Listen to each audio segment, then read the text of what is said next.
शिये येथे गांजाची विक्री करणाऱ्यावर स्थानिक गुन्हे अन्वेषण शाखेची मोठी कारवाई करण्यात आली आहे। या कारवाईत एक जण ताब्यात घेण्यात आला असून त्याच्याकडून सुमारे 1,00,000 रुपये किमतीचा मुद्देमाल जप्त करण्यात आला आहे। कोल्हापूर जिल्ह्यातील करवीर तालुक्यातील शिये गावात ही कारवाई करण्यात आली।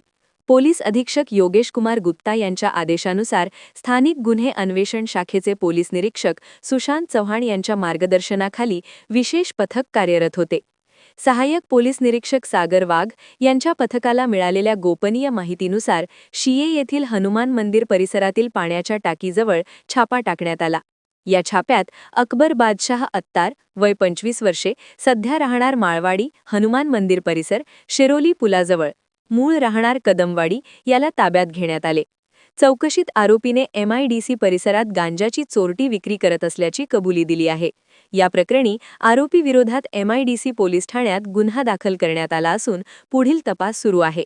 ही संपूर्ण कारवाई अप्पर पोलीस अधीक्षक डॉक्टर धीरज कुमार, उपविभागीय पोलीस अधिकारी करवीर सुजित कुमार क्षीरसागर यांच्या मार्गदर्शनाखाली पोलीस निरीक्षक सुशांत चव्हाण, सहाय्यक उपनिरीक्षक सागर वाघ, पोलीस उपनिरीक्षक शेष मोरे आणि त्यांच्या पथकाने यशस्वीपणे केली।